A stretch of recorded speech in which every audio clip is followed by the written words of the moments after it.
Good to go? Absolutely. Okay. Ryan, good as well? Okay, perfect. So it's 3 p.m. everyone, so let's get started. Good afternoon. Thank you so much for being here with us today on the strategies to promote wildlife control and reduce losses in ag systems webinar. So today we're gonna have two speakers. We're gonna get started with Dr. Cory Heaton. He's the Clemson State Wildlife Specialist. He is I don't know if this is the correct term, but a triple Clemson graduate. He did his BS, Master's, and PhD here in Clemson, and his research interests focus on balancing the interactions of wildlife and humans and trying to work with solutions for wildlife problems in agricultural operations. So this is what he's going to be discussing with us today, and really approaching concepts, strategies, and some of his experience and also the research findings to reduce wildlife damage in ag systems. So Cory, the floor is yours. Thank you so much. Thank you, Lillian. If y'all bear with me 1 minute, I'm going to try to pull this up without reading all of this. Technology is not my thing, but we'll see how it goes. All right. Can everybody see? We're all good? We can, but it's not on presentation mode yet. So to get there. On the, I cannot see the bottom, but on the bottom of the PowerPoint, there should be like a, let's see. The little thing, the presentation on the bottom. Not that one. Next to the Zoom line.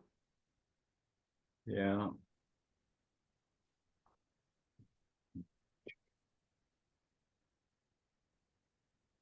Yeah, perfect. Thank you. Excellent. All right. So let's jump into this thing and see how it goes. For those of you who have been in some of these programs I've done before, we've been working with different methods for reducing deer damage in row crops for about 10 years now. And a lot of the stuff that we've done on the row crop side is the same practices that'll work for y'all. And I'm going to spend most of my time today talking about those things, but I'm always around and always willing to answer questions and try to help you out. That's what we're here for at Extension. So I'm going to go through this and fill you in on what we're seeing and what we're looking at. But again, just remember, feel free to reach out. Happy to work with you on your personal problems with your ag operation, and we'll see what we can do. So anytime we're trying to manage a pest or a problem, it really comes down to whether or not you're successful is, do you actually understand the problem that you're trying to fix? And I think a lot of us struggle with that. I know I do. But in terms of deer, we really wanted to get a good understanding of what was going on with deer across the landscape. Why are we seeing high damage in some of these fields and no damage in other fields? And so in order to understand that, we really needed to get an idea of what that actual population of deer was looking like.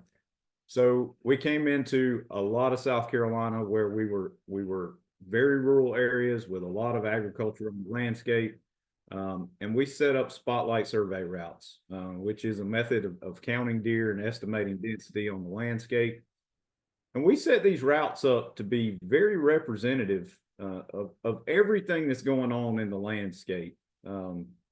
So these routes are not just spotlighting, soybean fields. We are spotlighting soybean fields and peanut fields and cotton fields and vegetable fields. But we're also looking at pastures and haylands, and we look at everything that's typical of that landscape: churches, solar farms, cemeteries, housing areas. Anything you would find on that landscape, we've got that route set up so that we see it while we're spotlighting. And it's been real eye-opening to see how much that deer density varies, even in a small geographic area. And what you're looking at on that slide, on the right-hand side of that slide, those are 3-night averages of the deer that we counted per square mile on each of those survey routes. And in that small area, you can see that we go from 125 deer per square mile on one survey route to maybe 5, 7 miles down the road, we're at almost 300 deer per square mile. So in every county that we've done this work, that's exactly what we're seeing. So that deer population varies tremendously across the landscape. So that's why you see some fields have more damage than the other fields. That's one of the factors that are at play. It can be quite challenging though when we have deer that are able to pick up and move. And I don't think we give that enough consideration. There's nothing to limit where those deer go. And a good friend of mine and a client that is serious about managing deer, he does a really good job of watching these deer on camera. And one of the things that we found this year, some of these deer are picking up and walking 3 to 4 miles to feed every single day. So you may be dealing, if we're looking at this map down where it says 278 deer per square mile, you may be pulling in deer from all the way up there at the top where it says 128 deer per square mile. But I have no doubt that you could be pulling deer from that section where it says 100. So you have a core group of deer that are living on that particular area. Let's call it a range. But that doesn't mean there aren't other deer moving into that range at times to feed. So that makes it really difficult to manage based on numbers. So that throws some kinks in the chain. Doesn't mean we can't do it, but I just want you to understand that it does vary tremendously across the landscape. So another part of understanding this problem is how much are we actually losing to these deer? What are they actually doing? And so we set up a study several years ago, and we have a PhD student that's working on this. But we came into a lot of these row crops. We work with soybeans, cotton, and peanut in a lot of different locations across the state. And we put exclusion cages in. And I realize that picture doesn't do a very good job of showing you the cage, but it's hard to take a picture of a small wire fence in the middle of an ag field. But there is a cage there. And that cage prevents deer from feeding inside of it. But everything else is the same. So inside that cage has the same fertility. It's had the same weed control. It's had the same planting. Everything's identical, except we have kept deer from being able to get in there to feed, right? And so across the field, what we did was we installed a cage and a check, and a cage and a check, so that we could estimate how much yield was walking out because of deer. And you know, we're not trying to find the worst case scenario to report. We're looking for a legitimate middle of the road, what is really going on out there. So we could have came in and put these cages right on the edges of these fields and made it look like the damage was a lot worse than it actually is across all of our acreage. But we didn't want to do that. We wanted to be accurate with our numbers. So we come considerable ways off the edge. I think this year we were at 36 rows off the edge before you put a cage in. So we're moving out into that field a little bit. And then we go to the areas of the field where we would expect the damage to be the lowest. In this particular example, that was right along the road. So we take all those numbers and we average them together, and that gives us, you know, what we saw the yield loss in that field. And I feel like that's the best way that we can do this, to have a fair estimate of what's going on. And it seems to be fairly accurate from what we've looked at. And I go through these pictures all the time, but when we started doing this work, I had no idea that the damage was as evenly distributed across these fields as it actually is. I'm used to riding by the field, and you can look on the edge of the field and you can see where the deer had really hammered soybeans on the edge of the field, you know. But as we go through these next few slides, I want you to take a look at this, and I want you to understand that just riding by the road, you would have never realized that the deer were causing a problem in this field. And I also want to point out while I'm here, and I'll show you some examples of yield loss in a minute, but keep in mind, this field is what I would consider to be mild to moderate damage. All right. So 2 WAP, that's weeks after planting. We came in, we have the cage established. If you look, you can see the shadow of that drone flying over us. We set these studies up. We don't walk back in that field again until it's time to harvest. I didn't want our presence having any impact on how deer use that field. We told the farmers to continue doing exactly what you always do and what you'd planned on doing. We didn't want to put extra human presence in that field. So we set it up so we can fly it with a drone and see what's happening. All right, so let's walk through this. 2 weeks after planting, you don't really notice any difference in that bean stand inside that cage versus outside that cage. At 3 weeks after planting, you can already see a difference. But look how uniform the damage is outside of that cage. You wouldn't have noticed that driving down the road. That whole field would have looked like that, and you'd have just thought that's the growth stage the beans were at. If we go to 4 weeks after planting, you can see a big difference in what's going on inside that cage versus the rest of that field where deer have the luxury of browsing. 5 weeks, we continue to see greater growth inside the cage versus outside the cage. 6 weeks, it's still very obvious that you have a lot of deer damage going on. It's also very obvious that that deer feeding injury is uniform across that field. By 8 weeks, the beans are starting to grow, starting to catch up. The deer pressure is decreasing in this field. And 10 weeks after planting, we still have taller beans inside that cage, and we still have greater row closure, canopy closure inside that cage. But just riding down the road, those beans look like they have caught up, right? So this is what I would call mild to moderate damage. The deer eventually slacked off feeding in this field, and the beans were able to make up for that feeding injury and start growing and catch up with the areas where they haven't had issues. So again, if you look at all the fields on this particular year of the study, the percent of soybean damage and this is yield damage, but we range from 8% loss to 89% loss with an average of right at 25% loss, and that's yield loss. So across all the fields in the study that year, we lost 25% of the soybeans that we should have had going into the combine. They walked off with deer, which is huge. That's a huge number. I'm not going to get real big into economics in this study, but that was big. And so what does that look like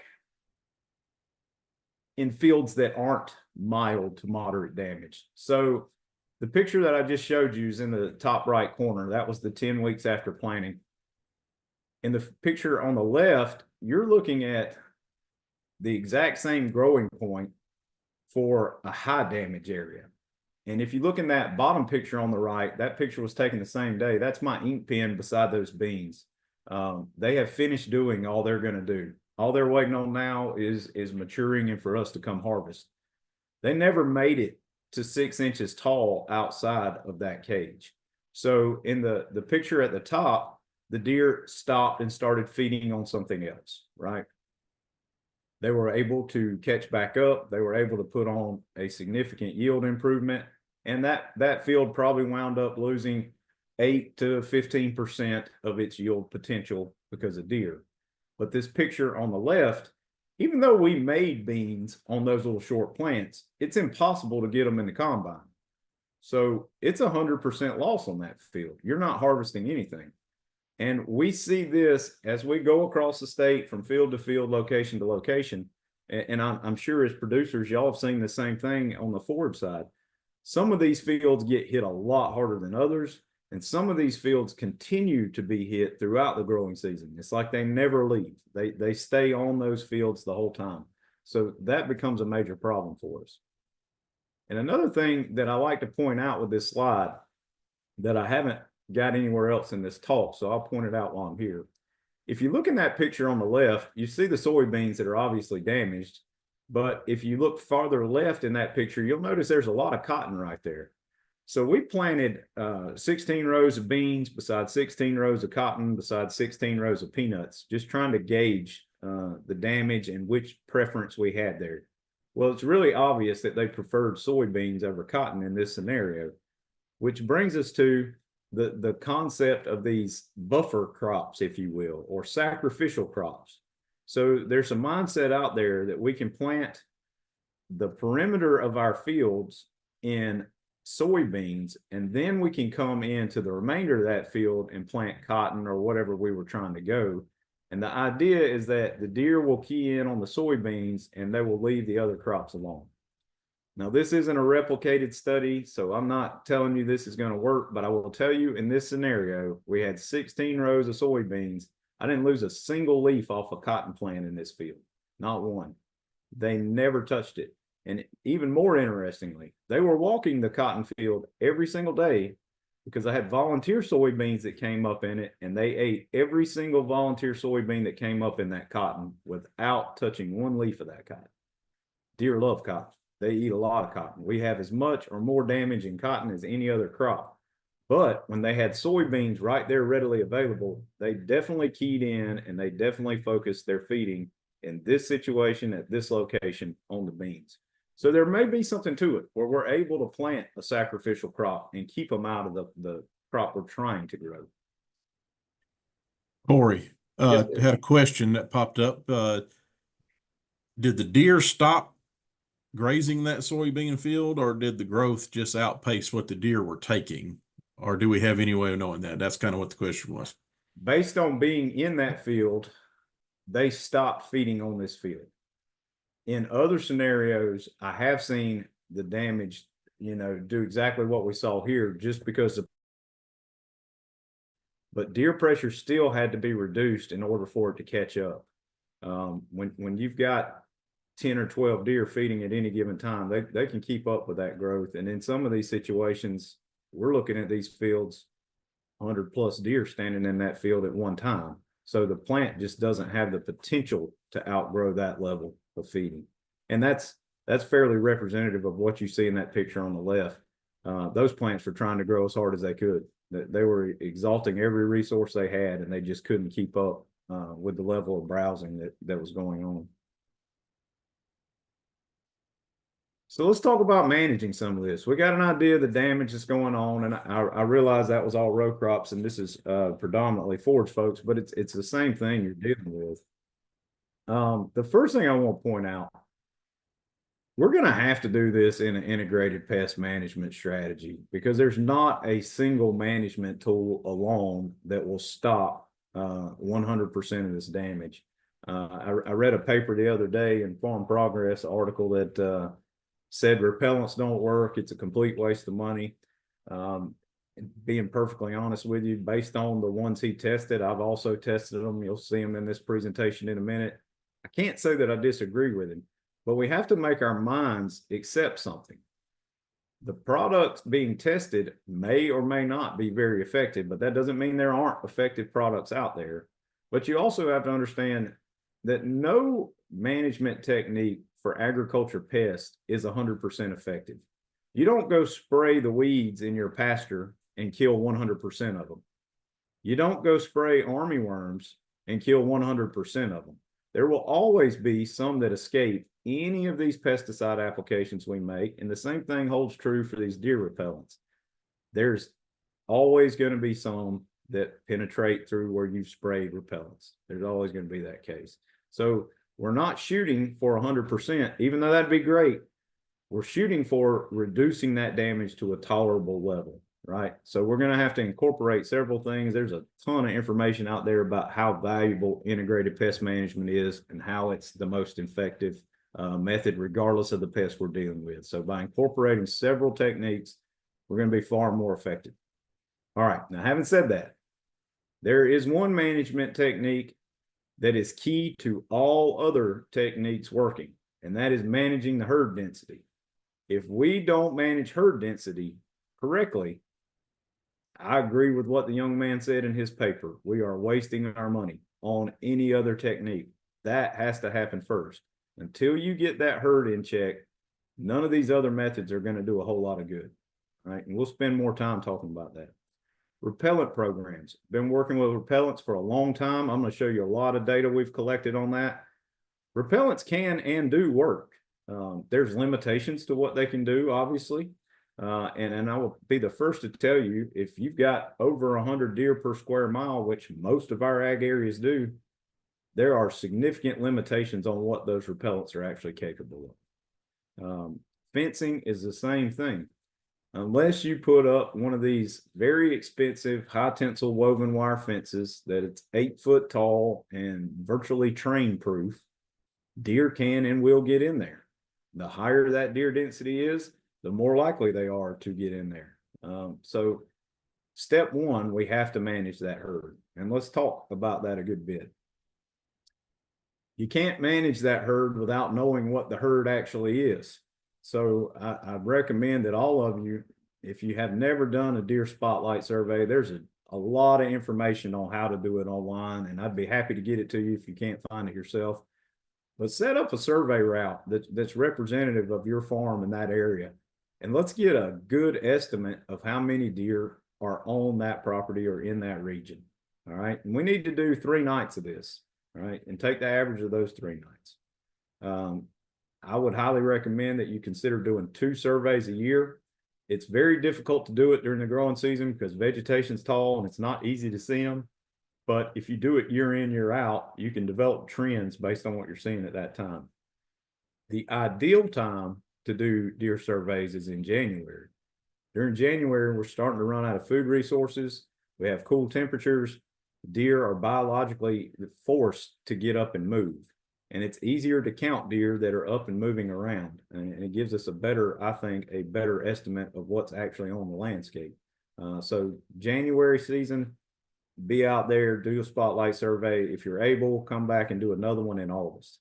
But get an understanding of how many deer you're actually dealing with. So once we have an idea of how many deer are out there, there's some things that we have to take into consideration. Harvesting is extremely, extremely critical to making any of this work. And if we look at the National Deer Association's information on white-tailed deer, they suggest that we need to harvest 20 to 30% of our adult does to stabilize that herd. And that's annually. So if you have 10 adult does in that field, 2 to 3 of those does have to be removed each year just to keep that population stable. Not to decrease it, to keep it stable. So if we want to decrease that population, you're going to have to remove more than 30% of the adult does to do that, right? And that's doesn't seem like a lot when we're talking about 10 deer, but when we start talking 150 deer per square mile, that becomes a whole nother thing. And also, if you look in the literature, deer densities 20 to 30 per square mile seems to be the best number. If you can stay at that range or lower, you can manage the deer damage that you're going to experience. But if we start getting higher than 30 deer per square mile, we're going to have damage that we may or may not be able to stop with any of the techniques I'm talking about today. As we get up to 100 or 150 deer per square mile, we're really going to struggle to do that. And to put this in perspective for you, deer per square mile, how does that work out to the landscape? So at 20 deer per square mile, we're talking about a scenario where we have 32 acres available for each deer. And at 30 deer per square mile, we have 21 acres available for each deer. But if you'll look, when we start getting up to 100 deer per square mile, you have a little bit over 6 acres available per deer. And at 150, you have 4 acres available per deer. When we get to this level, we see very, very high damage in agriculture. We see very high damage in our native plant communities in the surrounding areas. Forage availability, whether we planted it or it naturally came up, suffers tremendously when we have a deer herd 100 plus per square mile. There is simply not enough forage available to support that herd. And, you know, it throws in other factors for the deer's health as well. When you crowd them in that close, one of the main things that's in habitat that we don't think about is space. Well, when you crowd deer down so that there's only 4 or 5 or 6 acres per deer, you have really crowded that animal in, and he's in a stressful environment because he doesn't have sufficient space. And there's some other things we need to talk about while we're on this slide. I hear folks a lot, well, we're going to go out there this year and we're going to wipe them out, and that should fix things for us. That's not how it works. This deer cull, if you will, is a perpetual thing that's going to happen every single year. It's not a once and done scenario. You're constantly going to have to go every year and reduce that deer population. So I realize this is kind of a confusing figure, and I can't even remember where I stole this from, but it does a pretty good job of representing what we see with deer. So the goal, obviously, is to keep them well below carry capacity. But in order to do that, we have to harvest a lot of female deer. All right. Well, what happens with white-tailed deer when you have a high female harvest? You see them rebound quickly because fertility goes up. More of your does are going to have fawns. Not only that, most of them will have 2 fawns. And it's no longer a 50-50 split on fawns being buck to doe.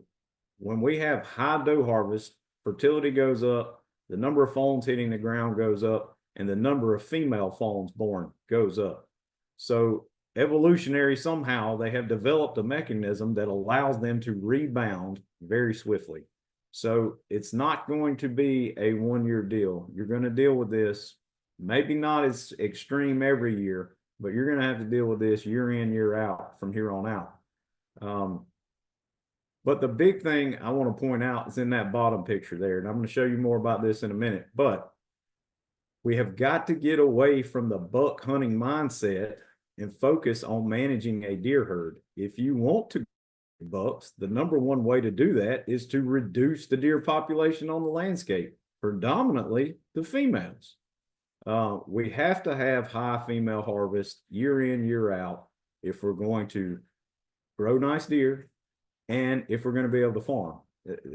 That's just it. That's the only way to do it. I know we have the most liberal hunting season in the United States. South Carolina has a season, depending on what part of the state you live in, that runs from August 15th all the way to January 1st. And I do know that a couple of the game zones don't open until September or October, depending on where you're at. But even then, we still have a very big hunting season. If you aren't able, and I realize a lot of folks aren't, a lot of folks are farming rented land and they have no control over that. Trust me, I understand. I've been through every scenario you can go through on this. But if you're in a situation where hunting is not taking out enough of those deer to meet your management goals, then depredation permits are available to help you with that. The Department of Natural Resources issues those permits. My understanding is this year it's been relatively simple to get those permits. If you had a legitimate problem, they work with you to get the tags for the most part. So that's a good thing. The downside of that is that's a lot of extra work put on a farmer to have to go out at night and harvest deer. I'm not wishing that on any of you either. I'm just telling you that it is available, and this may be the difference between putting money in the bank at the end of the year and not putting money in the bank. So keep that in mind. If the regular hunting season's not meeting the needs, and that's where it should happen. You know, we shouldn't have to shoot. I got in trouble for saying this, but I'm going to make sure I say it again and make sure people understand it. If deer hunting was doing its job, there would be no reason that we had to use depredation permits. If we harvested every deer that was issued a tag last year in South Carolina, there wouldn't be a deer left in South Carolina. More tags were issued than we have deer. We didn't even fill half the tags that were issued last year. So if deer hunting would do its job and take deer off the landscape, we wouldn't have to shoot deer during the summertime, during the growing season. But that's not happening. So if it's not happening on your property, call DNR, get them to come out and issue you depredation permits to meet your management goals for your farm. SCDNR puts out a harvest report every year. Charles and Jay do a good job of collecting all the data and assembling it into a harvest report, and it's usually available pretty early in the year every year. By the end of January or February, we usually have a publication out that tells us what went on with the deer herd in South Carolina during the previous hunting season. All right, so what happened last year? In 2023, in South Carolina, we harvested 104,000 bucks and 93,000 does. That doesn't match anything I just said, right? We killed more bucks than we did does. That has been every single hunting season since they started keeping records in South Carolina. We do it wrong, and we do it wrong every single year. Bucks, how many fawns do bucks have? Bucks don't have fawns. If we are going to control this herd and make it where we can farm and make it where we have the healthiest, greatest potential for the deer herd, we have got to harvest more does than bucks. So this 198,000 total deer that were moved last year is actually a 10% increase from the reported harvest in 2022. And it is still a lot lower. It's still almost 40% lower than the record harvest back in 2002, which was like 320,000 animals. We harvest a lot of deer in this state, but we don't harvest enough deer, and we're definitely not harvesting it in the right ratio of bucks to does. In 2023, our estimated deer population was 725,000. So based on the numbers that were harvested, we only harvested 26% of the total herd, which sounds like that's okay. We harvested a fourth of the herd, but does only represented 47% of that harvest. So we were way under where we should have been on that doe harvest. Even to stabilize, we were below where we should have been at to stabilize at that rate. That causes problems, and it allows the deer herd to get out of control real fast. But we have the opportunity to fix that. And the way it can be done is relatively simple. I do realize what it takes to harvest deer. I do realize what it costs to have deer processed. I do realize all these things. But I am telling you that if you do it and you do it right, it works. And Clemson's Research Center in Blackville at Edisto Rec is a perfect example of that.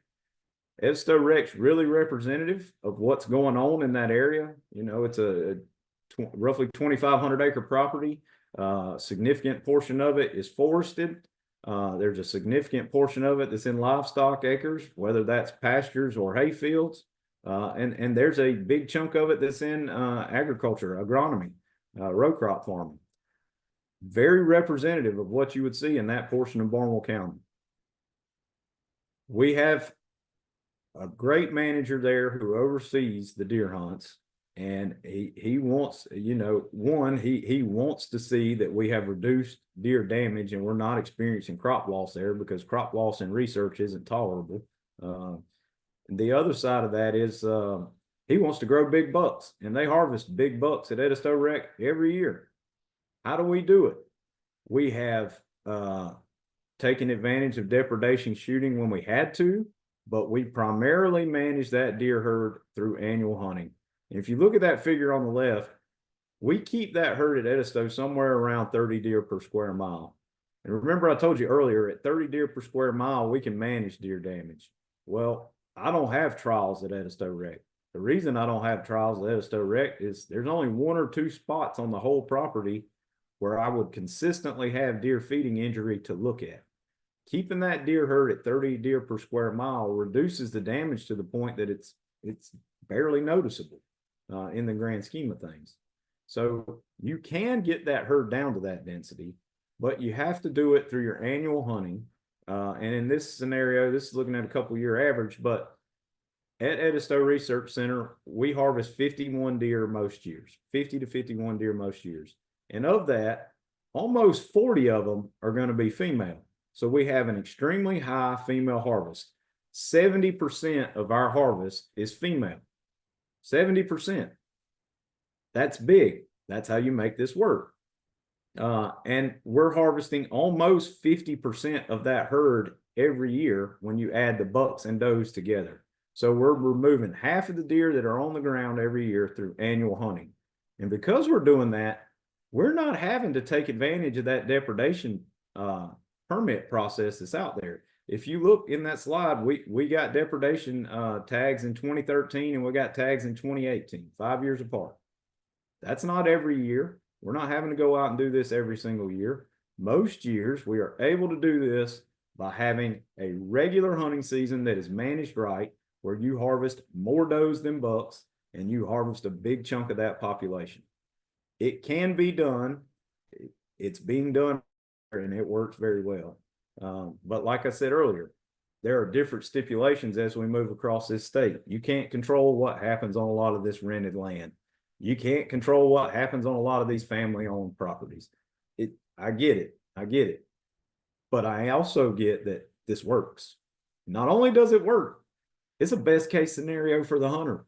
You know, most of the kickbacks we get come from the hunters. I haven't heard anyone at Edisto that hunts there complain about the hunting experience nor the quality of the whitetails that are on that property. You will have bigger deer, healthier deer, good chance of killing trophy deer. When you reduce that density, they have plenty of space and they have all the other resources that they need to fulfill their lives. So keeping that deer herd low is the best for the farmer. It's the best for your crop. It's the best for the deer, and it's the best for the deer hunter. Keep that density low. Cory had another question. Yes, sir. I think they're trying to get you in trouble. Okay. Do you have any idea why more bucks than does are being harvested, especially when we know the other way around would be more beneficial? Well, because deer hunters want to kill a buck. They want to kill a buck. And let's be honest about this. You know, honesty is my business. That's what I do. You can love me or hate me. I don't care. I'm going to tell you the way I see it. It costs a lot of money for folks to have deer processed.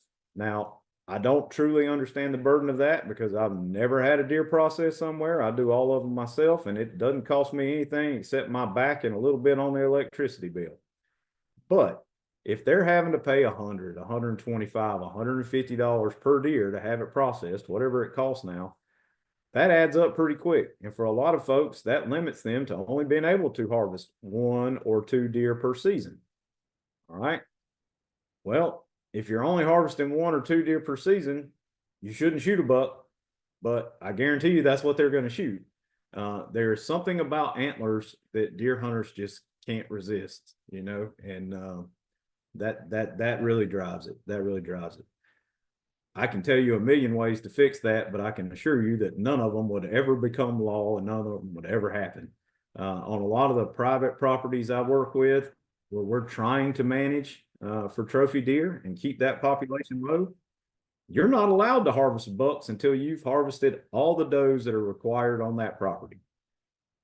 We have a tag system in South Carolina. It'd be pretty easy to go with that. You know, if we're going to give you 5 doe tags and 2 buck tags, you don't get those buck tags until you've checked in those 5 does. That'd be a really simple way to make this work. But I also know that it will never make it through legislators. That'll never happen. So yes, you're right. We are doing it backwards. Yes, I'm aware we're doing it backwards, but no, I don't have the solution on how we fix that. On private properties, I do, where you can control it. It's pretty easy to control there. But as a whole, it's not. Hopefully that somewhat addressed that question. Moving along into this thing though, forage availability is one that I get thrown at me a lot. If we did a better job of managing the habitat around us, the deer wouldn't be feeding on our crops as bad.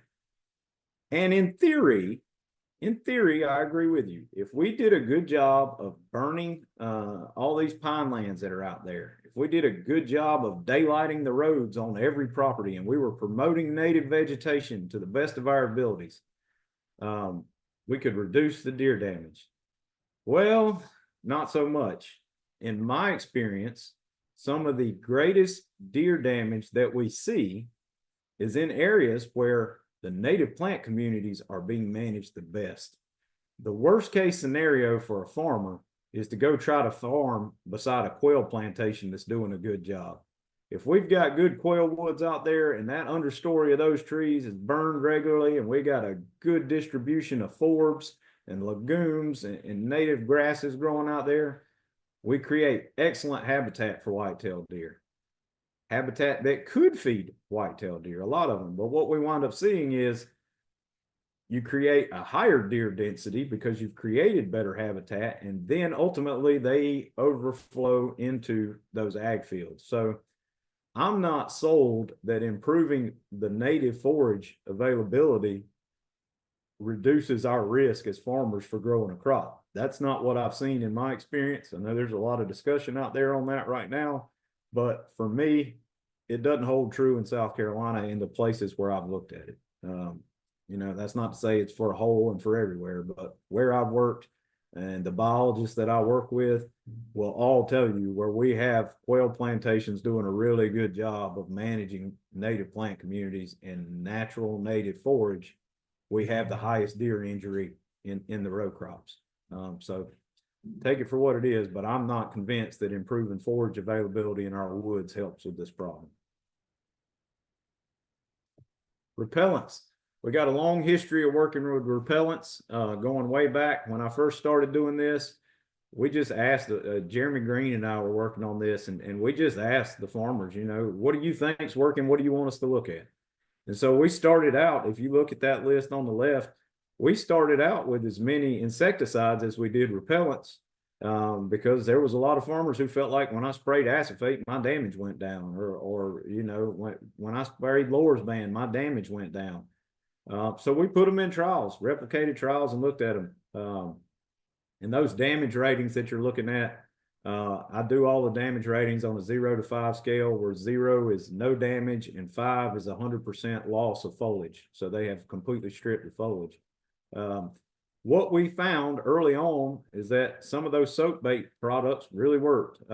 Des-Ex insecticidal soap looked really good when we first started doing this.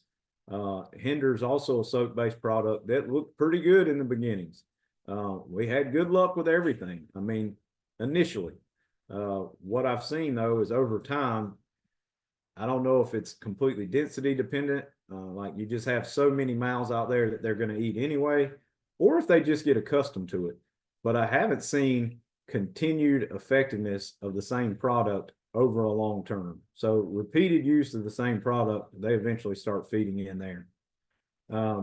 We also did some work early on looking in furrow applications. And this kind of came from my experience with cotton. When I was a kid, deer didn't eat cotton, but we put Timic on just about every acre of cotton in this state back then. It went in furrow everywhere. So we looked at it. We looked at what happens if you put Timic in furrow, and we looked at Thimet, which is Forage. So Aldacarbs used to be Timic, now it's AgLogic. They changed it. But what we saw where we used AgLogic or Timic, which is the active ingredient Aldacarb, we virtually stopped feeding injury in those fields. And if you look, it's kind of interesting where we used Thimet or Forage, it was higher there than it was in the control. Like we almost attracted them to that section of the field. So that was kind of interesting to see. And we saw it again. This is replicated trials, more than one location. But one of the reasons we did not see damage in cotton when I was growing up and early in my career is because we were still putting Timic in the ground. And if all the stars align and you have the right amount of moisture, it does a really good job of preventing deer from feeding on that crop. So we look at a lot of other repellents along the way. You know, these DPs are Deer Pro. It's available on the market still. Hinder, of course, is a potassium salt, a soap of potassium salts. The soap that you see listed there is Des-Ex insecticidal soap. One of the things I think is really interesting when you look at this, the timeline of effectiveness. So after these applications, it looks like we have 2 to 4 weeks where we're able to reduce that deer damage. But by week 4, 5, 6, that damage is skyrocketing. So we don't get season-long control out of these applications. And I hear that from a lot of folks. Well, the repellent didn't work. I sprayed it and it got them out of there, but 2 weeks later, they were right back. Yeah, that's how it works, unfortunately. We got to start thinking about this stuff in dollars and cents. If I can put it out there right now for $10 in a soybean field, if I can put it out for $10 an acre in a soybean field, it's only got to make me 1 bushel of soybeans to pay for itself. If it makes 2 bushels of soybeans, it put money in the bank. So I get that it's expensive, but we got to sit down with the calculator and do the math on how much we're losing versus what it's going to cost to do this. And if I can put it out for less than $10 an acre, I'd almost bet you it's going to be able to pay for itself, even if you have to put it out 5 or 6 times. So that's that. A lot of these newer products we're looking at, $20 an acre for most of them, maybe a little bit more than $20 an acre. But at $20 an acre, each one of those applications I make has to put 2 bushels of soybeans back in my bank for it to make sense. Most of the time, we're seeing a lot more than 2 bushel return. So yes, it is frustrating that they come back and they start feeding, but no, it's not fair to say that they don't work. There are time limitations to how long they'll work. The other side of that too, rainfall plays in with a lot of these products. How long is it going to hold up after an inch of rain? You better be out there the next day if they're feeding in it, because it will wash a lot of these products off and they'll go right back to feeding them. But the general thing I wanted you to understand is none of these products that I've tested are season long. You're just not going to get season long control out of any of these products. Realistically, 2 weeks, 3 weeks, I think is fair to say, and this data right in front of you supports that also. So just keep that in mind. It's not a once and done. You're going to be out there more than once with a repellent. Another study we did looking at aldicarb, and we looked at different rates of aldicarb. We basically took the planter and the boxes. We had an 8-row planter. We calibrated 4 rows for 5 pounds and 4 rows for 3 pounds. And we'd go across the field and put that out. So we were planting 4 rows with 5 pounds of aldicarb, 4 rows of 3 pounds of aldicarb. We got to the end of the field, we turn the boxes off, we turn around, and we plant 8 rows of nothing all the way across a 25-acre field. So what we saw was that damage, as soon as that field had sufficient moisture for those seedlings to take up aldicarb, damage stopped completely, as in not another leaf was removed.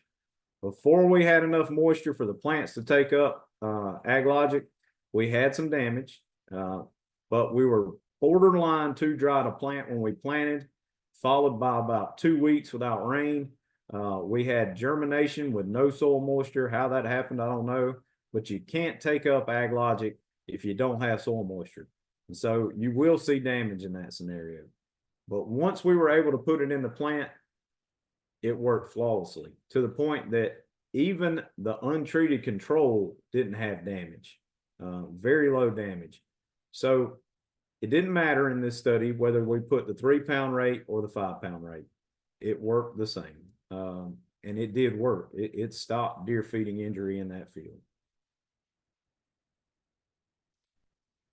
We've looked at it in combination with other repellents and insecticides to see what it does over time. If you look, Timic is what I keep referring to as aldicarb. If you look at those purple lines all the way across this study, anything we did and we had Timic in furrow worked extremely well. And that 0.5 rating that you see there for all those purple lines or less means that less than 10% of the foliage had been removed by deer, right?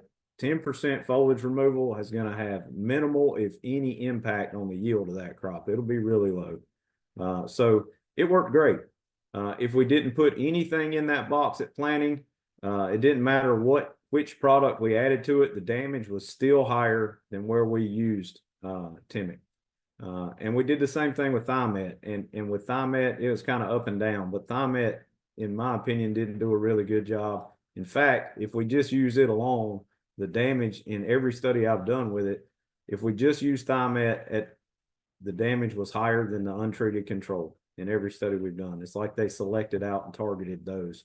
And I don't know why. Maybe it's a chemistry thing within the plant. But what I can tell you is AgLogic does a really good job of preventing deer damage when we have sufficient moisture for us to take up that product, and we don't have so much water that we flush it out of the system. It's highly water soluble. It will flush out of that system if we get a lot of rain. So all the stars have to align to see how great it is. I understand that. But when the stars do align, it works extremely well. Last year, we looked at a big range of deer repellents in cotton. And if you look at the bottom, you can see all the products we tested, Bobex, Deer Out, Desex, Hinder, Penergetic, Plant Skid. We had a lot of products in this study. And I think the take home for me is if you look at week 1, when we went in to make the initial application, that was the highest damage we recorded across, and this is all study sites. I think this is 6 different counties worth, all compiled into one graph. But if we look at all of them across the board, damage was the highest before we made the application. And following that application, damage never made it all the way back to pre-treatment levels. So it's not easy for me to sit here and tell you that they didn't work. Now, the other side of this, statistically, there's no difference in any of these treatments. Statistically, they all work exactly the same. But looking at the graph, you can see that we had at least 4 weeks after that application where we managed to keep that damage down to an acceptable level before off again. All right. So if we had the opportunity to come back in and retreat, in that scenario, what I would suggest is you rotate to a different product than what you've used previously. You make that application, and let's keep our fingers crossed, and we may get 4 more weeks out of that. And if, depending on which crop you're growing, we may have to make that 3rd application. At that time, I'd probably rotate back to the first product I used that year, or purchase an entirely different product. So I had 3 chemistries to throw at them. But you're going to have to make more than 1 application. Statistically, I can't tell you there's any difference in those products. But it is what it is. They're not perfect. You're still going to have some browsing. As indicated here, there is not a single one of these that shows 0 browsing. There was some damage in every one of these plots. Did a similar study in some soybeans in Earhart last year. We only looked at a few products in that one, Desex, Hinder, and Penergetic. Week 0, when we came into this field, damage was really high. We made an application after rating that field. You can see that damage has gone down slightly at week 1, but 2 weeks after that application and 3 weeks after that application, we saw significantly reduced damage in that field. And it would be at that point, at the end of week 3 there, where if I was managing this farm myself, that's when I would have came back in and made an additional application. And it's easy to determine when you need to do that. Ride around that field and see every day or every other day and pay attention to when the browsing starts. And as soon as you see them start browsing again, apply the product again. And I realize that means multiple trips across the field. I get it, but it's either multiple trips across the field or don't bother going back in the field. In a lot of these scenarios, the damage is so bad.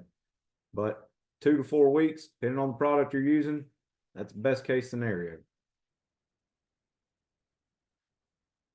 Doing a project this year with a very good product that I've been really impressed with. We started the year out by looking at some rates, and I'll show you the data from that in a minute. But this is a HM2123. It's a product that's going to be available from Helena. It looked really promising this year. We had the initial study to look at those rates, and now I've got another trial going where we're looking at the timing of applying this product, how often to apply it, and what rates we're putting out. And I don't have the data from that yet, but it is a very promising product. I'm really happy with what I'm seeing out of that one. It gives me hope that we may be able to get a little bit further than 2 to 4 weeks out of applications. So initially, we were testing it for the rates. And if you look at those figures, we tested 1 quart all the way up to 1 gallon of product per acre. And statistically, there's no difference in any of those rates. So if there's no difference in any of those rates, there's no point in me running a gallon per acre if I can do the same thing with a quart per acre. So that's huge. That saves the farmer a lot of money by backing it up. And from what I'm being told, at 32 ounces, we're going to be looking somewhere around $20 an acre cost for that product. But if you look at all those figures, we made it all the way to week 6 before damage really started becoming an issue. And again, look at the scale on the side, with 0 being 0 damage and 5 being 100% crop loss. All the way out to week 8, we still haven't made it to 50% foliage loss. So we're in a very high pressure scenario there. That's one of the best places I have to test deer feeding injury, because the damage levels are just off the charts at this place. But we had a solid 4 weeks to 6 weeks where the damage was minimal. So this is one of the longest lasting products I've looked at thus far. Really happy with what I'm seeing out of that.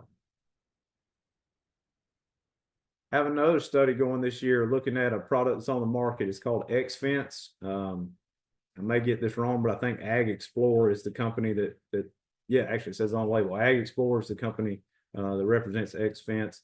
They had a few questions. Does it really work? How long does it last? What's your return on investment looking like? So we started out with the quart rate that they recommended, and I have no problem telling you that it worked fabulously. At a quart, it does a very good job. How long did it last? That has depended. Initially, I was getting about 2 to 3 weeks out of an application. The last applications are getting close to a month now, and they're still holding on. So feeding pressure obviously has changed in that stand. I'd say that's because of the presence of this repellent. And return on investment, you're looking at a product that's roughly $20 an acre. So with soybeans this year, every time I spray this product, it's got to put 2 more bushels of beans in that combine to pay for itself. Well, at 4 applications, let me show you this. I've used this a couple times the past few weeks talking about this. If you'll notice that white building that you can see, look in the picture on the right, and if you look in that upper left-hand corner of the picture on the right, you see that white building? This is the same field, the same end of the field, the same section that I showed you the images of earlier, where I had my ink pen sticking beside the soybean plants. This was 100% loss last year with no repellents. 100% loss. Now I've spent $80 in applications, and look at the beans that I have in there this year on the left. Those repellents are the reason those beans are there. Had I not made those 4 applications, it would look just like the picture on the right. No doubt in my mind. It pays for itself. It's more than going to pay for itself. At $80, I had to put 8 bushels of beans in that combine. Well, if I was only going to harvest 0 bushels, if I come over to this field, and obviously we haven't harvested yet, but just walking through it and estimating, if things continue the way they are, I'm going to have 50 plus bushel beans in that field. 50 bushel beans by far pays for all 4 of those applications. It would have paid for 10 applications. It would have paid for a lot more than 10 applications. So yes, it is an expense. Yes, it deducts from what your end of the day take home is. But do you want to spend some money and make a crop, or do you want to look at dirt all year? It's up to you. I mean, and there's nothing else I can tell you about this. It is expensive. Nobody wants to do it, but it is working. Take it for what it is, but it definitely paid for itself. More than paid for itself. We're doing a lot of work looking at different fences this year, and I know Brian's going to talk to you a lot about fences. I'm just going to spend a little time showing you some of the designs that are out there. There's several different models of electric fence. There's quite a few different versions of woven fences now, including some lower priced plastic versions. I haven't tested those yet, but they're on the market now. But I'll show you some of the ones that we're working with. The concept of those 2 bottom pictures is that they interfere with a deer's depth perception and discourage them from using the field. Let's get into the next slide, and we'll talk a little more about that. So we have set up a full surveillance system around 4 fences that we've constructed. We built an offset fence.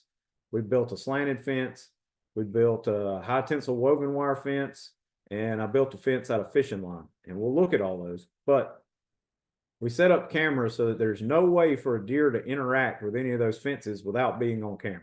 So I can judge anything they're doing when they get there.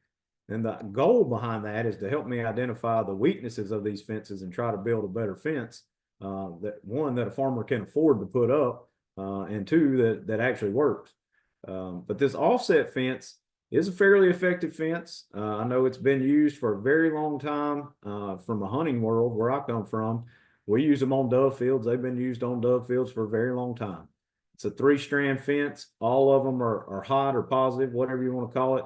On that outside fence, you have 2 strands, one 15 inches above the ground, one 45 inches above the ground.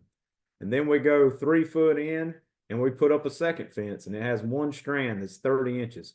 And it's relatively inexpensive fence to build. You're talking 3 strands of wire and the insulators, and you're 50 foot between posts. That's a relatively inexpensive fence to build. It's not free. I'm not going to use the word cheap because nothing to do with building fence is cheap anymore. But the big take home here,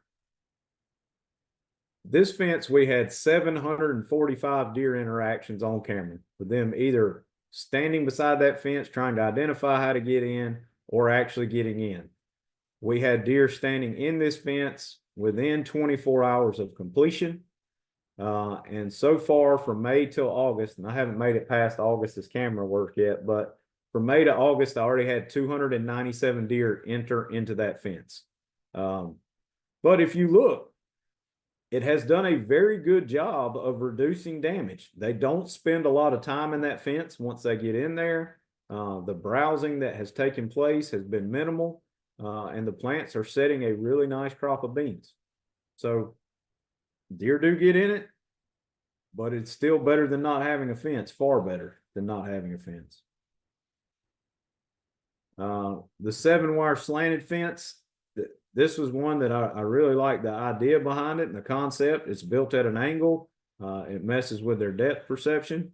What I really like about it is we alternate hot and ground, so we're getting a good connection and they get to feel the electricity when they touch it. It works. The total height of this fence is 5 foot. We're about 10 inches above the ground on that first wire, and then we space them out a foot for the rest of them. You can go 90 foot between posts. We use like a batten or a stay every 30 foot. Seems to hold everything in place pretty well. This fence has had more interaction than virtually the rest of the study combined. We've had 4,208 deer interactions with that fence from May till August. But we've had 300 deer get into that fence. So the deer are making their way into that fence. But if you look at it, that's a pretty healthy crop of beans. It has greatly reduced the damage that we're seeing. And I know you can't tell very well from that picture, but if you look to the left of that fence, that's the exact same soybeans. I planted the beans before we put the fence up. The beans on the outside of that fence are gone. They're gone. They ate every one of them. So it's definitely better than not having a fence, even though there's some. And I told you this when we discussed the IPM. There's none of these things really that are 100%. We're going to have some escapes, just like we do with everything else we do in ag. It's, can we do it at a way that the damage is tolerable? It's very tolerable with this fence. It's doing a good job. And so was the last one. The offset fence is working fairly well too. The deer buster fence is the most expensive fence that we looked at. It's an 8 foot tall, high tensile woven wire fence. We have 30 foot post spacing. This is the only fence I have tested with 0 deer entry. We haven't had a single deer get into this fence. I've got lots of pictures of them investigating the concept of getting into the fence, but none of them have figured it out. Now, having said that, where the deer aren't going, now the rabbits are. The rabbits are in there eating them just as bad as the deer did. So it doesn't work for rabbits, but it does work for deer. The fishing line fence. This is just something I wanted to play with and see how it worked. I know we've played with it in some other areas at different scales and different sizes. It worked flawlessly in the beginning. We have an 11-strand fence. It's a 100-pound test. The first 3 foot, we have 6-inch spacing. And then after that, we have a foot spacing between the rest of the lines, 8 foot tall total. You can go 30 to 100 foot between posts if you want. We had that same preliminary period. We've had 1,300 deer interactions, but here's the kicker. We've had 840 deer entries into that fence. And if you go out there today, there isn't a leaf left on a soybean. Now we've got stems and we've got pods, but they have finally removed every single soybean leaf from that plot. Once the first doe figured out how to get in that fence, she trained everybody else, I guess, because now that's where everybody goes to meet and get ready for the evening. But in the beginning, it worked flawlessly.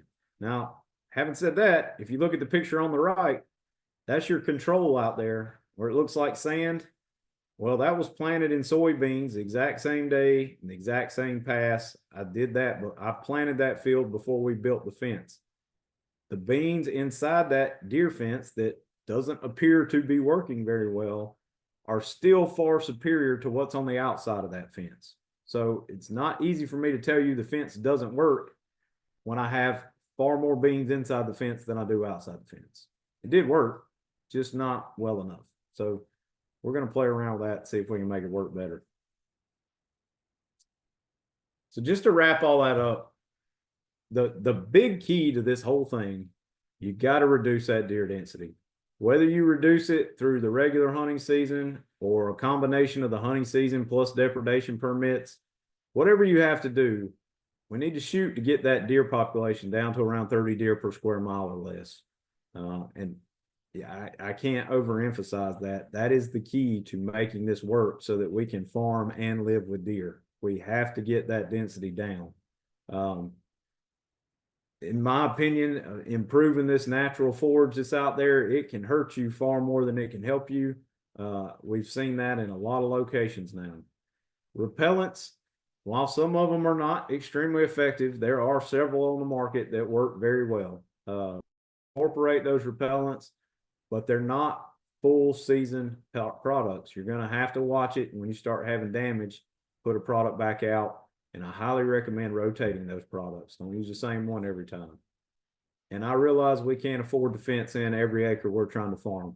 And I realize we don't have time to check on fencing for every acre that we farm. Trust me, I understand what goes into that. But where it's feasible, fencing provides a good alternative, a good option, if you will, to help reduce that deer damage. And Brian, I don't know if we have any more questions. Yeah, got one that we haven't addressed yet. Do you have experience with acoustic repellents or combining different methods to reduce the habituation effect? I have looked at, not in a scientific manner, but I have had some experience with acoustics. I've had some experience with motion sensing devices that trigger. One of the ones I saw last year that was pretty cool. If you've ever been to the car lot, you know they have the guy with the blowing fan. Its arms move like this when you blow air through it. They set one of those up with a motion sensor. There's some stuff going on now with lighting where it flashes lights. They get habituated to that really fast, really fast. You know, I'm not going to tell you not to use it. It's a tool in the toolbox, but it's not effective for very long. They figure that out pretty quick. Use of guard dogs. I seen some folks that did that where they had staked out dogs on the perimeter of the field to keep the deer, and the dogs did their job, and they're on video barking every breath at the deer, and the deer walked right by them into the field and started eating. It's like they know where that run stops at, and they just went around it, went in the field and ate. I think we're going to have to think off the wall ideas like that, though, if we're ever going to figure it out. So I don't want to sound too pessimistic by saying that none of them have worked and let that discourage you from trying it, because one of the things I found from dealing with repellents is what works on one farm doesn't necessarily work on another farm. And what didn't work on this farm might work on another farm. So I don't want to discourage you from trying it, but so far I haven't seen any of those methods be very successful.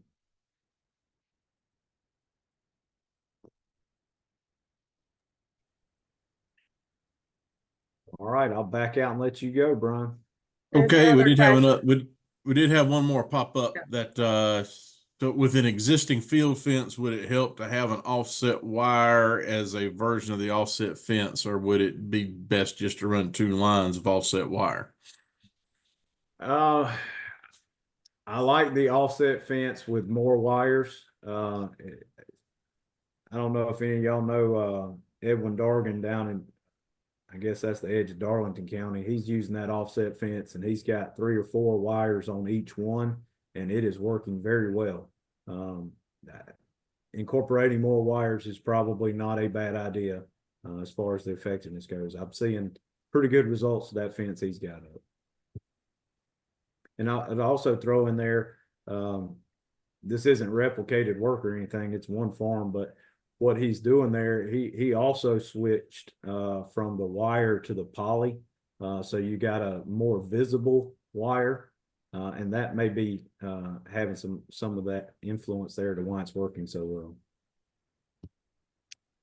Sure. Thank you so much, Cory, for a great presentation. So we're gonna move forward with Brian's presentation now. So Brian is a senior livestock and forages agent in he covers Chester, Fairfield, Kershaw, Lancaster, and Richland counties. And he is going to talk with us about fencing options for excluding wildlife on foraging systems especially. So Brian, the floor is yours. Thank you. Yeah, as I go through this, my focus is really going to be talking about fence construction more so than Cory covered the designs that tend to work well, excluding wildlife in his presentation. And so what I'm going to really focus on is construction of those fences. As we go through this, we're going to talk about some mistakes that people make. Most of the pictures I have in here of fences that aren't performing as we expect because of how they were constructed, I got while I was driving down the road and stuck my camera and my phone out the window and took a picture. So if it's your fence that I'm putting up here, I didn't mean it. It's just the one I happened to drive by that said that would make a good picture in my presentation. So I hope no offense is taken, but if I do offend you, I hope it's enough that you'll actually change something in how you're building these. You know, there's several types out there of fencing, things we have to consider. What type of fence am I wanting to build? And in the livestock world, we have everything from board, fenced, pipe impounded, or woven wire to smooth wire electric. Then we get into the poly wires and things like that on some of our temporary fencing. Longevity is very important. The materials we have today available to us last a long time. This high tensile smooth wire fence, if it's a good quality wire, it's going to outlast 3 sets of posts. And our good post should be lasting us 25 or so years. So the wire is excellent with these high tensile type fences. It's not like the old low carbon wire that your granddaddy used to have that you probably are battling with that's fallen down and rusted to pieces and should have probably been replaced 15 years ago. So it's a different deal with that. Safety is a big deal with some of our livestock species when you start getting into the horse world versus the cattle world versus the goat world. You know, there's things that aren't safe for some of these species that work just fine for others. And we have to keep that in mind. And a lot of that goes down to visibility, strength, and how it and how the animal interacts with that fence. Cost is always something we're going to be paying attention to because this a permanent fence is not an inexpensive proposition, and it does cost. It's a significant capital investment, but again, built properly, you're going to get a lot of years out of it as well. We're going to discuss a little bit of these as we go forward, but fencing mistakes that we commonly see: corner post and brace post spacing being incorrect. The installation not being exactly right, picking the wrong material for the job is another problem that we have. And when we get into these electrified high tensile fences, Improper or poor grounding systems is another cause of problems. And it's, those smooth wire, high tensile fences with no electricity on them is not much of a fence as far as trying to contain your livestock or keep animals out. It's not going to work. So having a good ground system and keeping that fence in good shape is important. We're all cost conscious, but sometimes we have to get it through our head that the most inexpensive way is not always the cheapest in the long run. The biggest thing that I'll say on that is, that big old oak tree is the cheapest post on the place right up until the point that you stop swinging the hammer. After that, it's the most aggravating son of a gun you will have in the whole system. So sometimes the least expensive is not always the cheapest in the long run, and keep that in mind. Corner posts, it's got to be, all of these, when we're talking about permanent wire fences, our end post and our corner post and our brace post systems, those posts need to be in the ground 3.5 foot deep for most of our livestock fences. I'll show you a chart here in a minute. When we talk about deer fences, that's a different ball game.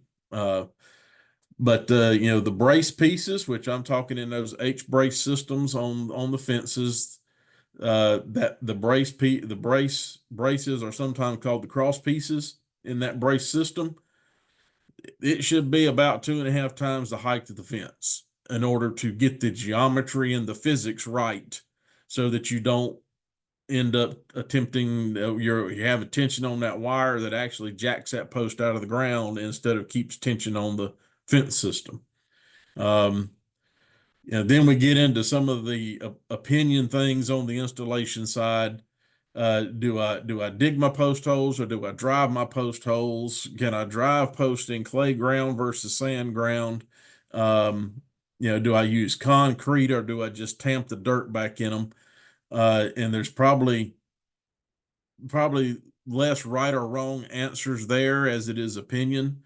I am not a big fan of concrete around the posts, mainly because I've seen too many posts break off flush with the ground, and they're the post that my gate has to hang on, and it has to go right back in that exact same spot. I can't move it. So whosever idea it was to put that thing in the concrete needs to be there to help me dig all that concrete out of the ground so that I can get the post back in the same place. And there's a lot of things that are done where they put it in the ground and they say, well, that'll be somebody else's problem, and they're right. and we're having to deal with it down the road. So there's a place for all of those things, and a place that you could probably pick out where it's not the right thing to do. So a lot of that's more opinionated, but when we're talking about depth in the ground and size of post needed in the system, that's pretty concrete, and that gets down to some of that material appropriateness as well. Again, in these permanent wire fences, when you make a mistake in the corner, you're messing up the whole fence, because that's the heart of keeping everything on those fences intact, especially in these high tensile fences. Our granddaddies got away with some corners that probably weren't built like I'm going to describe, and the reason they got away with it was that old low carbon wire. Once it stretched, and the tension's off the system, and they counted on a lot of posts in the ground to keep the wire where it's supposed to be. And these high tensile wire systems, that's not what we're doing. We're counting on wire tension, keeping it there. So our tension is always on that system. And if the wire sags a little bit, what do? Well, we go out there to the ratchet and we tighten it back up again. So we got to build those corners to where they can stand up to having that tension on them all the time, versus the way we used to build some fences 50 and 60 years ago. And it surprises me how many folks just don't understand how a brace system works and what we're doing. And how do I know they don't know what it does? Because I've seen the way they build some of the things. And you look at it and you go, what in the world is that doing? But the whole the whole function of this is our end post. This is the end post in our line we're pulling the wire in the direction where that arrow is on number 2. Our whole goal is to keep this end post from moving. That's it. We don't want it to budge. So we utilize this cross member and this brace post to transfer some of the load from this post over to this post and hold this whole system together so the top end of this post doesn't move. And this brace wire is important, and its whole job is to stop the top of this brace post from being moved by the tension. This angle is very important. We want that angle to be 30 degrees or less. So that's why the length of this cross member is very important, because if we get that angle out of that realm, that's when we start changing the physics and we end up jacking the post out of the ground. And I've got a picture of that we'll look at here in just a minute.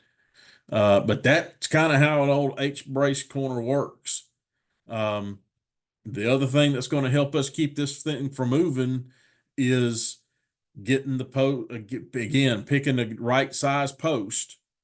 And for these end posts and these brace posts, we're needing a 6 to 8 inch post in most of our cases. 4-inch post really is not going to cut it in a lot of cases. So 8 inch, those 7-8 posts is or 7-8 inch posts are what we need to be buying for these end posts and this brace post.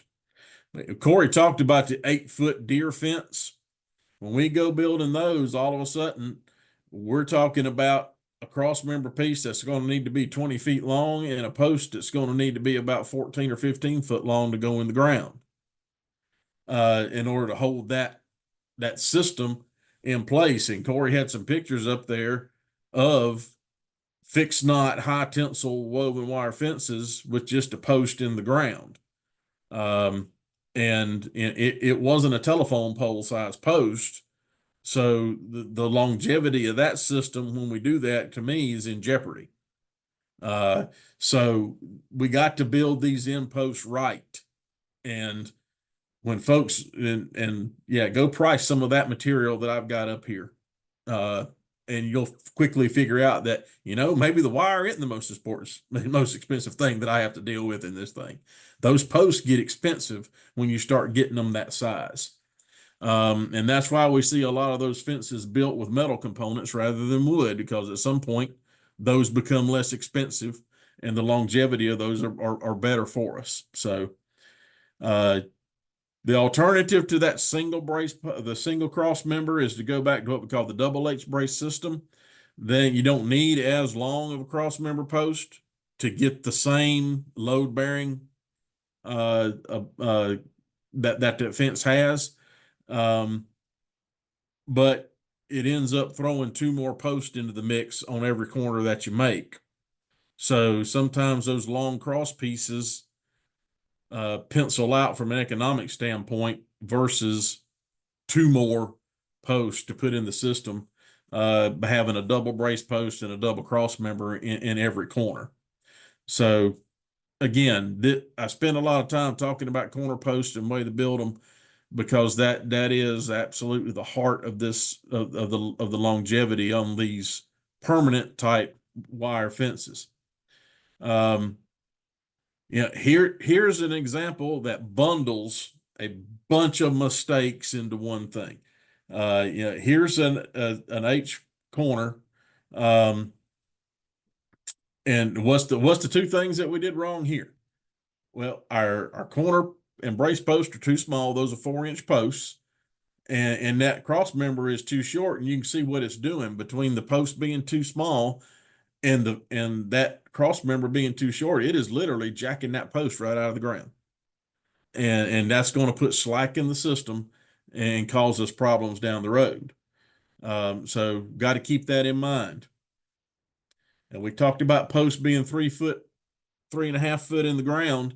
And this is also like I said, I get a lot of these pictures going down the road, but as a scale, that's about 5.5 foot out of the ground right there. So what's the first thing popped in my mind when I saw that? How long is that post? Is that a 10-foot long post that we've got almost 4 feet in the ground? Or is that an 8 foot, is that an 8 foot post that we don't have in the ground hardly enough? So what's that? What do I have here? And so that's the question when that pops up, because you can see what this one looks like, and that's kind of your regular old 8 foot post that we put 3.5 to 4 feet in the ground. You know, that's kind of the height. And then you got these big boys here. I hope that's a 10 foot long post. If not, we got problems. But again, that brace post and end post sizes, 6 inch diameter minimum, and get them in the ground at least 3.5 feet. And that will help get these corners built.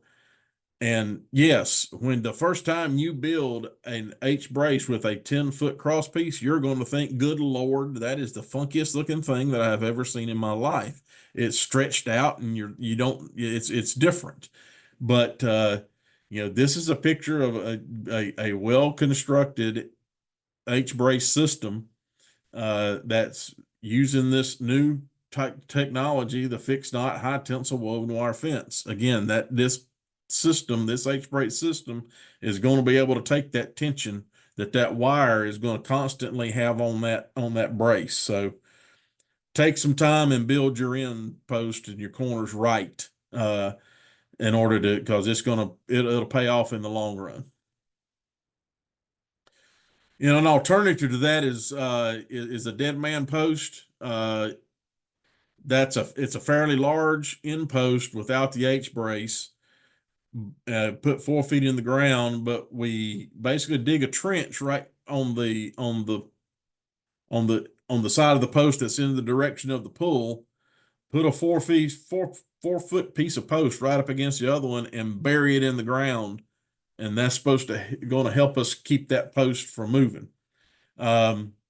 This is a really good system on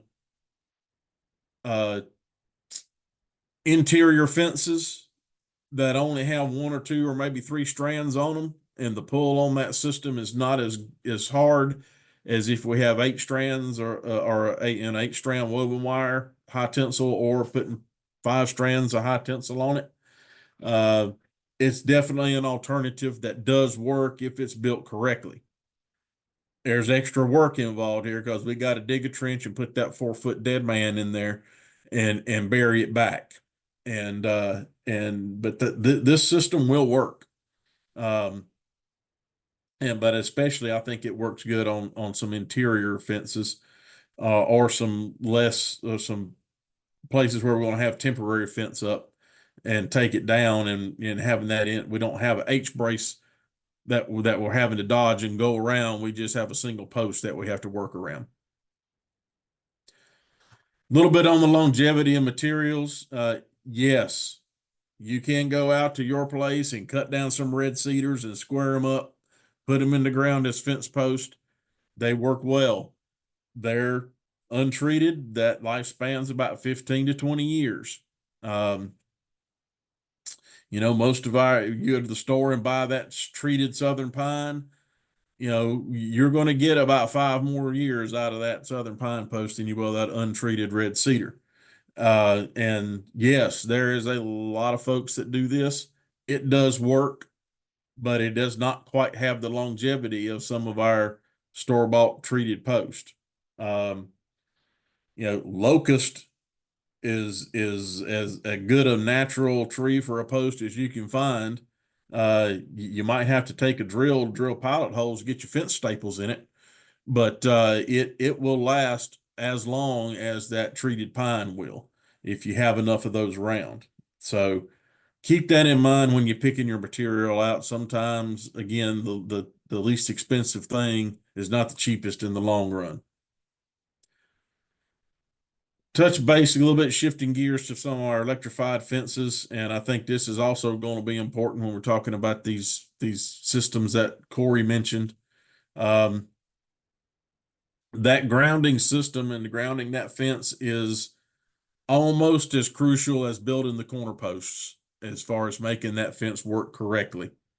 If we don't have adequate grounding, the electrical pulse is not going to complete its circuit. And if electricity can't complete a circuit, then it's not going to work like it's supposed to. And if we only put one ground rod in the ground, this is really only going to be adequate if that area is fairly wet ground that stays fairly wet 365 days a year. So we have to keep that in mind because we got to have enough moisture to get that current to flow. And again, this is essential when putting that fence in. Your energizer plays a role in this, absolutely. But more capacity on the energizer cannot overcome a poor ground system. It can do it on a short fence or a fence that doesn't cover a great distance, but on longer fences, trying to compensate for poor grounding with a bigger energizer is not going to really get the job done to suit us either. We do have to size that energizer properly for the amount of fence that we're trying to cover and get the right size there. But it's not going to overcome an inadequate ground. Conductivity of the soil is also very important.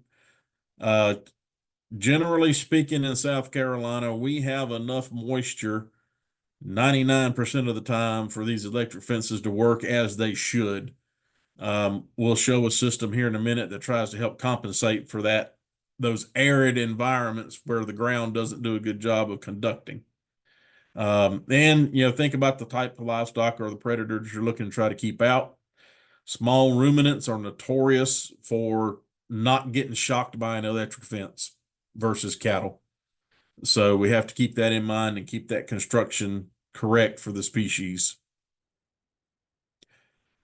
Yeah, a lot of folks don't realize that the way that animal gets shocked when they touch that fence is that charge has to go all the way back to the ground system at the energizer.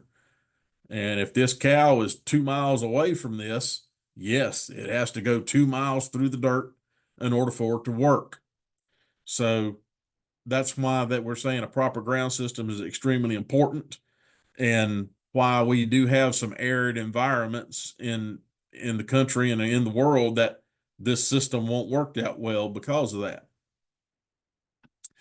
And when I'm talking a proper ground system, this is kind of what I'm talking about. 3 6-foot ground rods in the ground, approximately 10 feet or more apart, tied together. And that's going to give us the proper ground that we need. And when folks have a problem with the fence charger not putting out appropriate amount of volts onto the fence, and we've checked the fence and there's nothing there grounding it out, my solution is generally put another ground rod in the ground and see what happens. And a lot of times that fixes the problem. And a lot of folks in some places say, well, I can't get a darn rod in the ground 6 foot. I'll run into rock. You know what? This rod don't care if it's in the ground straight up and down or sideways. Dig to the rock and lay them in the ground sideways and cover them with dirt and tie them together underground. It'll still work. We drive them deep to chase moisture. And if you can't drive them deep, then just, lay them horizontal and it works just fine. The alternative is to have a ground wire in the fence system. In other words, we have one wire that's hot and one wire that is tied back into the ground, and we may have another wire that is hot if we got a 3-wire system. The theory here is the animal touches both the live wire and this ground wire, and now all of a sudden that charge doesn't have to go back through the ground to get to the grounding system. It can go back through that wire, and it'll still shock them by doing it that way. So this is the system that oftentimes we suggest folks use with small ruminants. And it's also what we suggest to use in those arid environments where the ground does get too dry. It's not, and it's, you can, again, it's, and I have seen this tied together with a ground system somewhere other than the Energizer as well. So basically you've increased the ground there when you put 3 stakes in at the Energizer, and then on the other end of the fence, you do the same thing. Well, we've got an outstanding ground system when we do that. This is the slanted wire that Cory talked about. And again, just to kind of illustrate this, and we were talking about deer all day today, but in forage situations and in our hay fields, we get as much hog damage as we do from anything else, and this type of fence with some power on it can help us keep hogs out of these areas as well, and it'll serve two purposes. And some electric fence with the with low wires can do a good job of trying to exclude some hog damage from these forage areas, especially. And we had some of our trial plots last year with our winter annuals that base got wiped out by deer pressure. So this is becoming to be an issue. We used to think it was always the row crop guys that had to deal with it, but it's becoming an issue with some of our winter annual plantings, especially.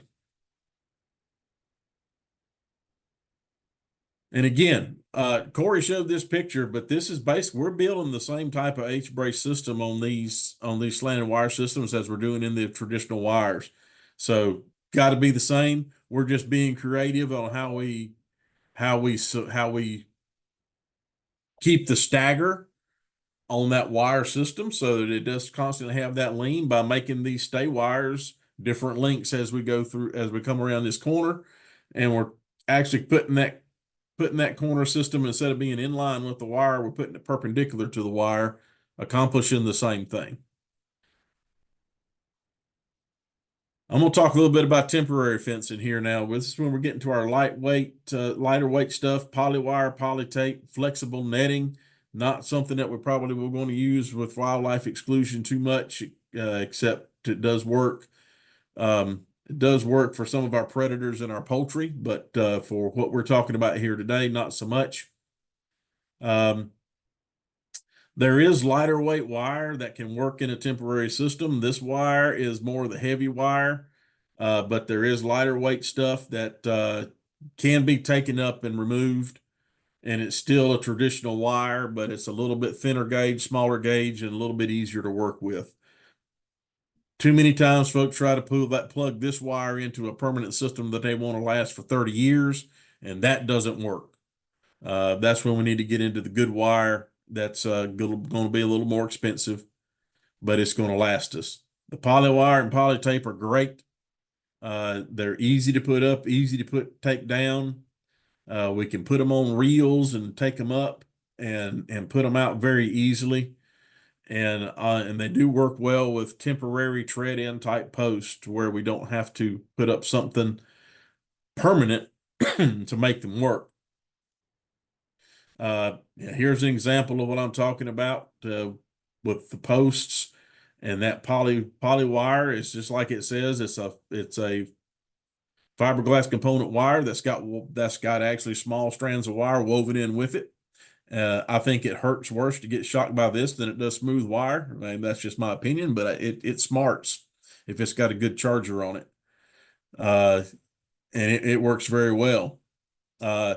It is pretty visible. It's more visible than the metal wire. It's easily tightened. It's easy to splice it together. If you know how to tie a square knot, you can fix a break, and it'll keep the conductivity very well. And it can be reused multiple times if it's put up correctly.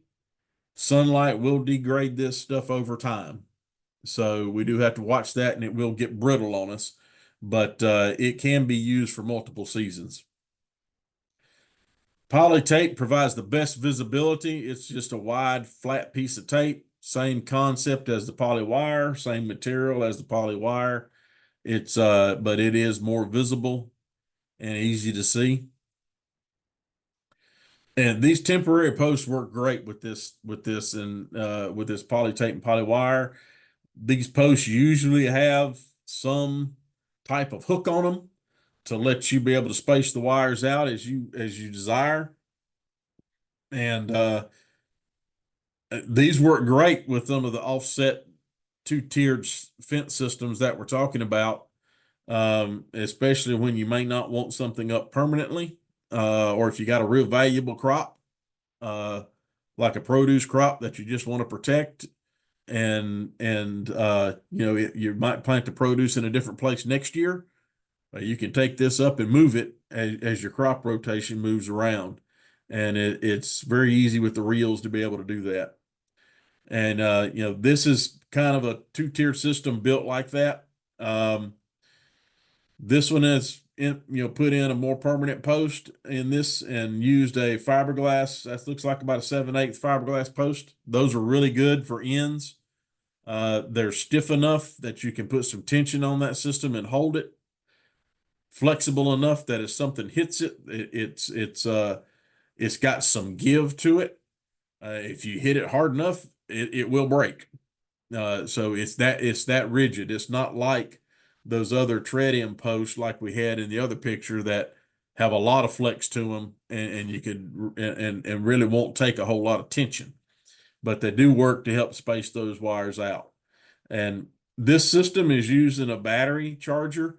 They have solar chargers out here, so you don't have to worry about constantly taking a battery back and forth to the charger and keeping it on full charge. And those chargers work well. Again, a lot of time on these temporary systems, we're only putting one ground rod in the ground for convenience. To me, it's check that fence and make sure that it has the right voltage on it. If you don't have 3,000 volts or more on this fence, it's not going to work real good. Animals can tolerate that and walk through it. So we need to get that voltage up. And if you want to see what your efficiency is, put your fence tester right on the terminal on the charger with it hooked to the ground system, but not hooked to the hot wire. Put your reader right on that hot terminal and see what that reads, and then hook your fence into it and see what the fence reads. I've got a lot of chargers at my place that when I read them with the fence unhooked, they're at 8,000, 9,000 volts. I hook the fence to it. They're at 7,000, 8,000 volts. That's pretty efficient. When it drops down to 5,000 volts, we've got some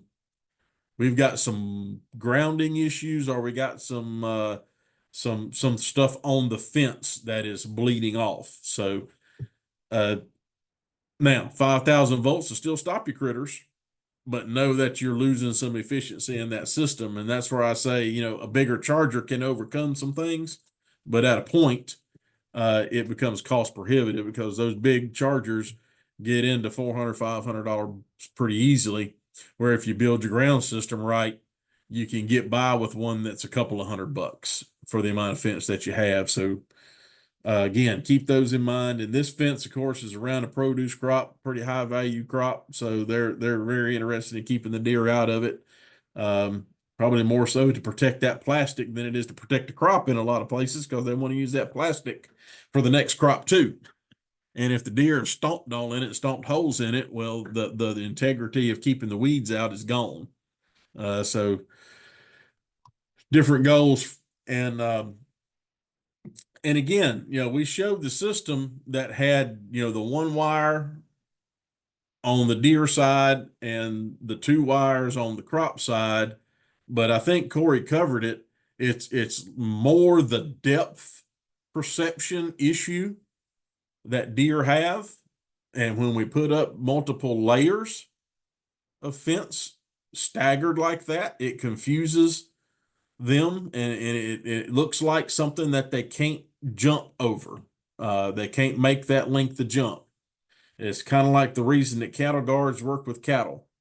They look at that space in those in between those things in your cattle guard, and that cow's poor depth perception makes that thing look like the Grand Canyon, and they just don't try it. And I think that's kind of what we're dealing with the deer, is we're getting this depth perception to where we're fooling them. Could a deer with a running start clear those two fences? I think absolutely they could, but they're looking at it and they're going, nope, I don't think I'm gonna try that. And now if something chases them, I don't care what it is, I probably just go through it. But if they're coming up and investigating, that depth fools them, and it's the same thing that kind of works like a cattle guard works with cattle. So there's different ways of doing this, and different ways of constructing it. But I think, like I say, this offset part is the thing that's going to get you. And we had folks, and I've had folks that built this system, and the whole time they were building it to try to keep the deer out of their sunflowers or whatever it was they're wanting to protect, they were absolutely, while they're building it, they're going, this is worthless. There ain't no way this is going to work. The deer are going to get in there and they're going to eat my stuff up just like they did last year. And they built it, and they come back to you and they say, you know, that dadgum thing worked. And I don't know how, but it worked. And so it is a system that we can use that does work for us. And as far as the cost goes, this is fairly minimal. And quite frankly, I would probably try this first before you put up something permanent. That way, you know, you got things where you want it. And it's a whole lot easier to move when you have it built like this versus when you've sunk 6-inch posts 3.5 foot in the ground at every corner. So try it with the temporary stuff first, and see that you like it and see that you have it where you want it. And if you're satisfied with it, then we can come back and maybe do some permanent construction to protect some of these things that we're looking to protect.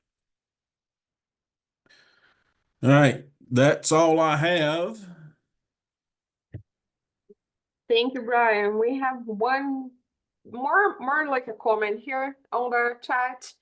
So with these electric fences, you need open ground on the approach to the fence. You can't put the fence up against a brush or woods like. They will blunder into it and damage the fence. You know, if you wanna mention anything about. Yeah, I can hit that real quick. I agree wholeheartedly. On these deer fences, and it may be different with pigs, but I assume it's going to be the same. You really need a truck width or more from the wood line out into the field before you start that fence. You don't want it flush against the trees, because if you do, they'll just blow through it. You got to get a little bit of space out there. Give them time to think. They'll confuse themselves enough that they'll turn around and try something else. So give them a little space. Bob's right about that. And also when you have like the forage or any weed touching the polytape, you're gonna be losing power. So definitely like the pictures that Brian was showing, they are really clean on that area. That's important as well. Yeah, and a lot of times we're talking about electrifying these fences. The closer I get them to brush and woods, it may be fine this year, but in 2 years, that stuff is going to be grown into my fence unless I am over there keeping it cut out of it. And that's a place where it's going to bleed off, and you're going to lose voltage, and you might lose the effectiveness of the fence as well. So at least having it spaced up enough to where we can keep things clear, because that's the biggest thing. Stuff grows around that electrified fence. I've got some on my place that was put up 30 years ago, and some stuff has grown up in it. And if it's a heavy dew in the morning, I don't have the voltage on that fence that I do after that everything dries off. I've got drains on it.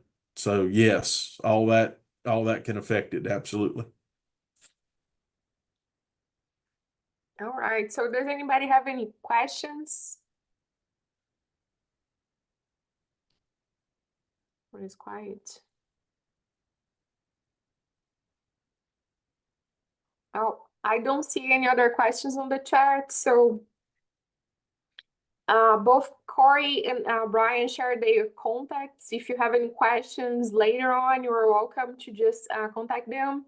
I want to take a minute to thank you both again. This was really a great webinar, and we were able to touch bases on a lot of points that are going to be really important for everybody planting cool season forages, either annual or managing the perennials for the upcoming season. So thank you so much for all the content that you both shared today.